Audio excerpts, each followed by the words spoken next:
প্রথম শতকে যে সমস্ত হাদিসগুলো লিপিবদ্ধ করা হয়েছিল মুয়াত্তা মালিকের নাকি 1 লক্ষ হাদিসের মধ্যে 98 হাজার বাতিল প্রমাণ করেছে। তাহলে যারা বাতিল প্রমাণ করেছে, এই তো হাদিসের তাহলে দলিল তো আমরা মুয়াত্তা মালিক থেকে পেয়ে যাচ্ছি, ওই ভাই হয়তো খেয়াল করেনি। আমাদের দাবি আরো শক্ত হয়ে গেল এই হাদিসের মধ্যে।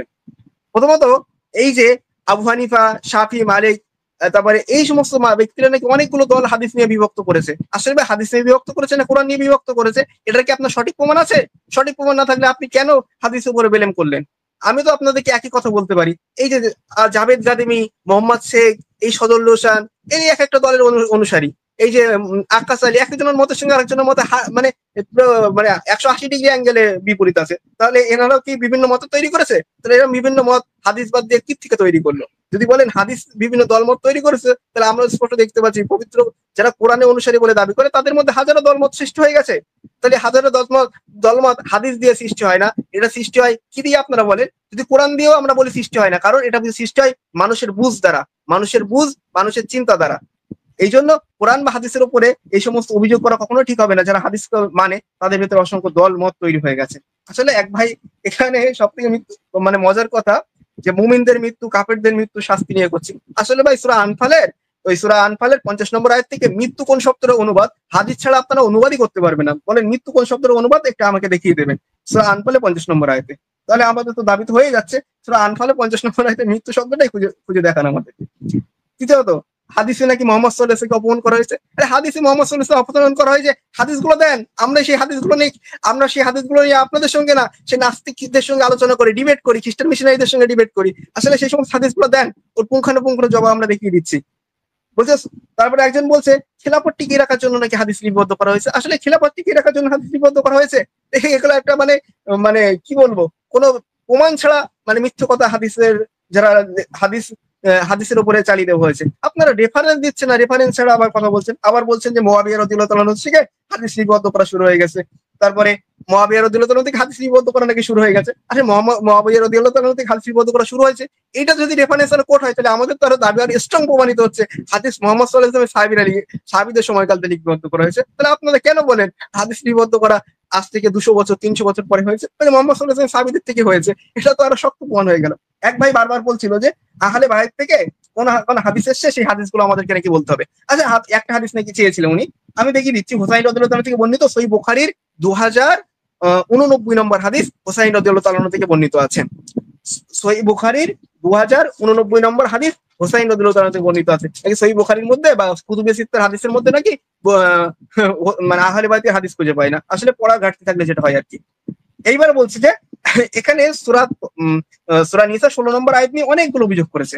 এখানে বলছে তারা তওবা করেন, তারা তওবা কবুল করলে তাদেরকে কেন মৃত্যুদণ্ডের শাস্তি দেওয়া হবে, পাথর মেরে শাস্তি দেওয়া হবে, পাথর মেরে শাস্তি দেওয়া হবে, বড় অপরাধ, বিভিন্ন ধরনের অভিযোগ এসছে। এই অভিযোগগুলো আমরা জবাব দিচ্ছি। যদি পাথর তারা যে তওবা করে, তাদের তওবা কবুল হয়ে যায়, তাহলে কি সূরা নূরের 24 নম্বর সূরা 2 নম্বর আয়াতে শাস্তি রহিত হয়ে যাবে তাদের ক্ষেত্রে?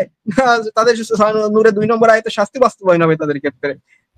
তারপরে বিধান তাহলে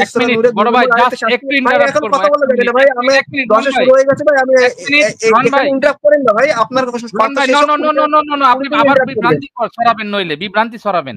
আপনাকে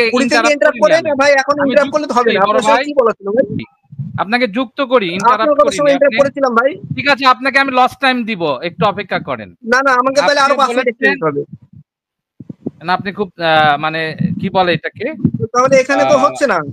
একটা বসান শুরু করলাম, আপনি আমার ঠিক আছে, আপনাকে দিব না লস টাইম। আপনি বলুন, আপনি আমার ভদ্রতার সুযোগ নিতে চাচ্ছেন, বুঝতে পেরেছি। ঠিক আছে, বলুন। হ্যাঁ, আপনি বলছেন পাথর মেরে হত্যা করা নাকি অনেক বড় জিনিস, অনেক বড় খারাপ জিনিস। আসলে পাথর মেরে হত্যা করা সবথেকে বড় অপরাধ বলে আপনি চিহ্নিত করেছেন। আসলে আমরা দেখি পবিত্র কোরআনে শাস্তি কি আছে। আপনারা হয়তো কোরআনটা ভালো করে পড়েননি। কোরআনটা পড়লে কোরআনে কি কি শাস্তির কথা উল্লেখ করা হয়েছে সেটা আমরা দেখে যাবো। দেখি সূরা মাইদা 5 নম্বর সূরা 92 নম্বর আয়াত, যারা আল্লাহ ও তার রাসূলের বিরুদ্ধে যুদ্ধ করে এবং দুনিয়ায় ধ্বংসাত্মক কাজ করার উদ্দেশ্যে বেড়ায়, তাদের শাস্তি কি উদ্দেশ্যে আল্লাহ সুবহানাহু ওয়া তাআলা দেখেন। তাদেরকে ক্রুশবিদ্ধ করা হবে, তাদেরকে হত্যা করা হবে, অথবা তাদেরকে ক্রুশবিদ্ধ করা হবে, অথবা তাদের বিপরীত দিক থেকে হাত পা কেটে ফেলা হবে। এই সমস্ত শাস্তিগুলো ক্ষেত্রে আপনাদের অভিযোগ নেই। হাদিস নিয়ে কেন অভিযোগ? কারণ হাদিস নিয়েও একই ধরনের শাস্তি তো কোরআনেও আছে। তাহলে এই শাস্তিতেও আপনাদের সেই ভালো করে আরো বলতে হবে। আদম হাওয়ার ঘটনা দিয়ে বলতে যাচ্ছিলেন যে তাহলে তাদেরকেও তো জান্নাতে তাদেরকে হত্যা করা হতো। আর তাহলে আদম হাওয়ার শাস্তি কি পবিত্র কোরআন সূরা নূরের 2 নম্বর আয়াতের কি শাস্তি কি তাদের ক্ষেত্রে 100 বার বেত্রাওয়াত করা হয়েছিল নাকি? তারপর বলে একজন বলছে যে 4 শাস্তি মানেন না। আরে 4 শাস্তি 4 জন শাস্তি লাগবে। যারা হাদিস মানে তারা কি এই বিধানটাকে বিরোধিতা করে নাকি? যে 4 জন শাস্তি লাগবে, এটাকে বিরোধিতা কখনোই তো করে না। সহিহ বুখারীর 5536 নম্বর হাদিস দিয়ে এটা বলছে হচ্ছে যে মানে যুক্তি দিয়ে আপনারা একটা আর্গুমেন্ট তুলছেন। তাহলে আপনার যুক্তি কেন আমরা দলিল হিসেবে গ্রহণ করব? আপনার যুক্তি তো দলিল না।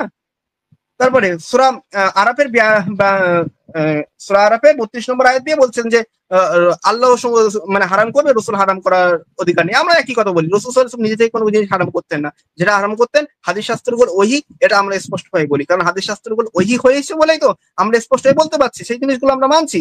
আর রাসূল সাল্লাল্লাহু আলাইহি ওয়াসাল্লাম নিজের মানে পবিত্র অনুসরণ করতেন না। রাসূল সাল্লাল্লাহু আলাইহি ওয়াসাল্লাম নিজের মন গড়া কোনো কথা বলতেন না। রাসূল সাল্লাল্লাহু আলাইহি ওয়াসাল্লাম সেই কথাগুলোই বলতেন যেই কথা আল্লাহ সুবহানাহু ওয়া তাআলার পক্ষ থেকে আসতো। এছাড়া আরো বলছে যে মৃত্যু আরো বিভিন্ন ধরনের অভিযোগগুলো আসছিল এখানে, যে হাদিস শাস্ত্র ওহী নাকি রাসূল সাল্লাল্লাহু আলাইহি ওয়াসাল্লাম জানতেন না, এই জন্য লিখে দিয়ে যাননি। আসলে হাদিস শাস্ত্র ওহী এবং রাসূল সাল্লাল্লাহু আলাইহি ওয়াসাল্লাম লিখে দিয়ে গেছেন, তার জন্য শক্ত প্রমাণ আপনাদেরকে আরো দেখতে হবে যে হাদিস শাস্ত্রগুলো রাসূল সাল্লাল্লাহু আলাইহি ওয়াসাল্লাম কোথায় কোথায় লিখে দিয়ে গেছেন। দেখেন আমরা পড়ি সুনানে আবু দাউদ হাদিস নম্বর 3446 নম্বর হাদিস, আব্দুল্লাহ ইবনে আমর রাদিয়াল্লাহু তাআলা থেকে বলছে রাসূল সাল্লাল্লাহু আলাইহি ওয়াসাল্লাম রাসূল সাল্লাল্লাহু আলাইহি ওয়াসাল্লাম আব্দুল্লাহ ইবনে আমরকে বলছে ফাকতুব, তুমি লিখে রাখো। তাহলে ঈদে রাসূল সাল্লাল্লাহু আলাইহি ওয়াসাল্লাম আব্দুল্লাহ ইবনে আমর রাদিয়াল্লাহু তাআলাকে হাদিস লিপিবদ্ধ করার নির্দেশ দিয়েছেন। সহিহ বুখারী 2434 নম্বর হাদিস, বিদায় হজের ভাষণ শেষ করে আল্লাহ রাসূল সাল্লাল্লাহু আলাইহি ওয়াসাল্লাম বললেন আবু শাহকে তোমরা এই খুতবাটা লিখে দাও। তাহলে আবু শাহকে খুতবাটা লিখে দিতে বলেছিলেন। তারপরে রাসূল সাল্লাল্লাহু আলাইহি ওয়াসাল্লাম যে মানে বিভিন্ন ধরনের চিঠি লিখতেন, বিভিন্ন ধরনের কথা লিখে দিতেন, সহিহ বুখারী 7 নম্বর হাদিসে মানে এখনো মজুদ আছে। এখনো হাদিসে সাহাবীদের লিপিবদ্ধ গ্রন্থ আব্দুল্লাহ ইবনে আমর রাদিয়াল্লাহু তাআলা আনহুর এখনো গ্রন্থ মজুদ আছে। আবু হুরায়রা রাদিয়াল্লাহু তাআলা আনহু ছাত্রদের গ্রন্থ এখনো পৃথিবীতে মজুদ আছে। তাহলে হাদিস শাস্ত্র যে ওহী হাদিস শাস্ত্র যে সাহাবীরা লিখতেন, সে তার দলিল আমরা কোট করলাম। তারপরে বলছেন হাদিস জাল হয়, জয়ীফ হয়, বিভিন্ন ধরনের অভিযোগ এখানে করা হয়েছে। হাদিস জাল জয়ীফ, আসলে হাদিস জাল জয়ীফ হয় না, আসলে হাদিসের যে চেন বা বর্ণনা সেটাই জাল জয়ীফ হয়। এটা আপনাদের আর ভালোভাবে পড়াশোনা করতে হবে। হাদিসে নাকি বিধানদাতা রাসূল, আর কোথায় পেয়েছেন হাদিসে বিধানদাতা রাসূল? হাদিসে বিধানদাতা কখনোই রাসূল না, হাদিসে বিধানদাতা আল্লাহ সুবহানাহু ওয়া তাআলা। আল্লাহ রাসূল সাল্লাল্লাহু আলাইহি ওয়াসাল্লাম ওই ভাই কথা বলতেন না। আল্লাহ সুবহানাহু ওয়া তাআলা কেন প্রমাণ নাজিল করলেন না হাদিস ওই? আল্লাহ সুবহানাহু ওয়া তাআলা প্রমাণ নাজিল করেছেন তো। রাসূল সাল্লাল্লাহু আলাইহি ওয়াসাল্লামকে শিক্ষক হিসেবে মানতে বলেছেন, রাসূল সাল্লাল্লাহু আলাইহি ওয়াসাল্লামের টিচিং পোশন আমাদেরকে মানতে বলেছেন। রাসূল সাল্লাল্লাহু আলাইহি ওয়াসাল্লামের শিক্ষা ব্যবস্থা আমরা নেব না, আবার বলবো যে হাদিস ওই আল্লাহ সুবহানাহু ওয়া তাআলা বলেনি। বুখারী নাকি 6 লক্ষ হাদিসের মধ্যে 5,93,000 বাতিল করেছে। এই রেফারেন্স কোথায় পেয়েছেন? কোথায় পেয়েছেন? আরে হাদিস বলতে কি বোঝেন? একই সনদে যখন ভিন্ন ভিন্ন হাদিস আছে, প্রত্যেকটাকে হাদিস বলা হয়। বুখারী আপনাকে হাদিস নিয়ে আর পড়াশোনা করতে হবে, উলুমুল হাদিস সম্পর্কে পড়াশোনার ঘাটতি আছে আপনাদের।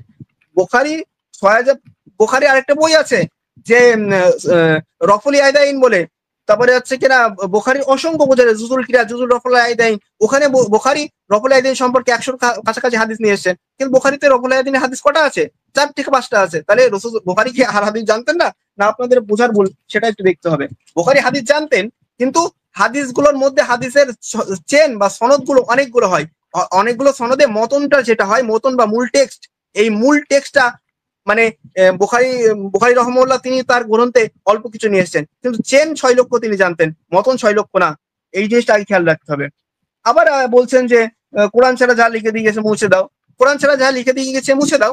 এই কথা পরের আয়াতটা পড়েন, পরের আয়াতে বলছে সেই মুসলিমের 7400 নম্বর হাদিসে কোরআন ছাড়া যে সমস্ত জিনিসগুলো লিখে দিয়েছে সেটা মুছে দিতে বলেছে আল্লাহ রাসূল সাল্লাল্লাহু আলাইহি ওয়াসাল্লাম। তারপরে বলছে তোমরা আমার থেকে হাদিস বর্ণনা করো। কেন এই শব্দটা বলতে আপনাদের আপত্তি? রাসূল সাল্লাল্লাহু আলাইহি ওয়াসাল্লাম তো হাদিস বর্ণনা করতে বলেছেন, এবং আমরা স্পষ্ট প্রমাণ দেখালাম যে সুনানে আবু দাউদ থেকে সহিহ বুখারী থেকে সেখানে রাসূল সাল্লাল্লাহু আলাইহি ওয়াসাল্লাম হাদিস লিখতে আদেশ দিয়ে গেছেন। এখন বলবেন দুটো হাদিসের মধ্যে সংঘর্ষই দেখা যাচ্ছে, দুটো হাদিস বিরোধী দেখা যাচ্ছে। আপনারা সূরা বাকারা 2 নম্বর সূরা 106 নম্বর আয়াতে পড়ে দেখবেন, সেখানে কি বলছে? আল্লাহ সুবহানাহু ওয়া তাআলা কোনো আয়াতকে রহিত করতে পারে বা তার স্থানে অন্য কোনো জিনিস নিয়ে আসতে পারেন।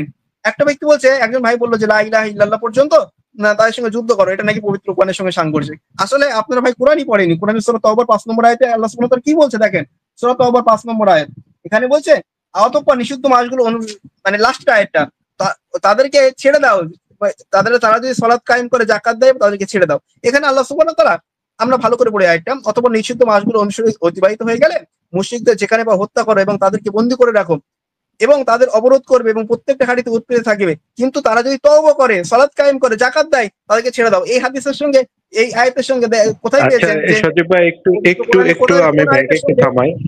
এখানে সজীব ভাই টাইম ভাই, আমাদের সজীব ভাই তোমার দিকে খেয়াল রাখেন। ওকে বন্দি অবস্থায় ও ভাই, কিভাবে interrupt করছেন কেন? জাকাত দিবে আর একজন কাফের কিভাবে সালাত আদায় করবে এটা একটু ভাইকে বলতে বলেন। একজন আচ্ছা, এটা আমি নোট বন্দি। করলাম। জি, জি, এটা আমি নোট করেছি জি। সাজ্জাদ ভাই। জি। হ্যাঁ, বলুন সাজ্জাদ আপনার ভাই আনসার ফাঁকে প্রশ্ন করতেছেন ভাই। রন ভাই আর 2 মিনিট আছে আপনার, বলুন। আচ্ছা, ঠিক আছে, আপনারা নোট করেন, আমি আলোচনা প্রত্যেকটা প্রশ্নের জবাব দিয়ে যাবো ইনশাল্লাহ। কারণ এই প্রশ্নগুলো তো আমি একবার শুনছি না, অসংখ্যবারই শুনছি। এই প্রশ্নের জবাব আমাদের একবার না 100 বারের উপরে দেওয়া হয়ে গেছে। দেখেন, তাহলে স্পষ্ট আমরা দেখতে পাচ্ছি যে সূরা তাওবা, আর তোমরা লড়াই করো আহলি কিতাবের সেই সমস্ত লোকের সঙ্গে যারা শেষ দিনের প্রতি ঈমান আনে না। যারা ঈমান আনে না তাদের প্রতি আল্লাহ সুবহানাহু ওয়া তাআলা লড়াই করতে বলেছে সূরা তাওবা 9 নম্বর সূরা 29 নম্বর আয়াতে। তাহলে কোথায় এই সূরা সহিহ বুখারীর এই 25 নম্বর হাদিসটা কোন আয়াতের সঙ্গে সাংঘর্ষিক আছে আমাদেরকে দেখিয়ে দেন না, এই আয়াতের সঙ্গে পরিপূরক আছে। যুদ্ধবন্দীদের সঙ্গে সঙ্গম করা যায়। আরে হারাম কোথায় আছে পবিত্র কোরআনে? আয়াতটা দেন, আয়াতটা দিলেই তো মিটে যাচ্ছে আলোচনা। রাসূল সাল্লাল্লাহু আলাইহি ওয়াসাল্লাম জানতেন না তার মৃত্যুর পরে? এটা কি উনি নিজে নিজে উত্তর করে দিল দেখলাম। জেনা বা চুরির শাস্তি হলেও জান্নাতে যেতে পারবে।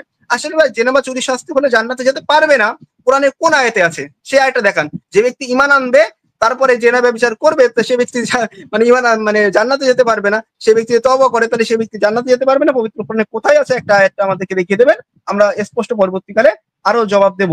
তারপরে ওনারা কিছু আয়াত তুলে নিয়ে আসছিলেন যে রাসূল সাল্লাল্লাহু আলাইহি ওয়াসাল্লাম বলছে যে আমরা যে নামাজ পড়ছি, যে নামাজ পড়ার সময় মানে নামাজের ভিতরে পড়ছি ইন্না আতাইনাকাল কাউসার কুল, মানে এই আয়াতটা দিয়ে উনি মূলত বলতে যাচ্ছিল।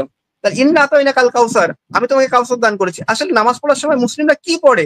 কল আল্লাহু তাআলা, আল্লাহ সুবহানাহু ওয়া তাআলা যেটা বলেছেন সেটাই আমরা পড়ি। তাহলে এখানে আল্লাহ সুবহানাহু ওয়া তাআলা বলতে সূরা মুজাম্মিলের 2-3 নম্বর আয়াতে তোমরা কোরআন তেলাওয়াত করো। সূরা মুজাম্মিলের 20 নম্বর আয়াতে আল্লাহ সুবহানাহু ওয়া তাআলা কোরআন তেলাওয়াত করতে বলেছেন। এখন আপনাদের মতো পণ্ডিতি করে কোরআনের কিছু অংশ বাদ দিয়ে তেলাওয়াত করতে বলেন। আল্লাহ সুবহানাহু ওয়া তাআলা কোরআনকে তেলাওয়াত করতে বলেছেন। আমরা নামাজের মধ্যে কোরআন তেলাওয়াত করি। হাদিস অস্বীকারীরা বলছে যে মুহাম্মদ সাল্লাল্লাহু আলাইহি ওয়াসাল্লাম মারা গেছেন। বড় ভাই আপনার সময় শেষ। রোহান ভাই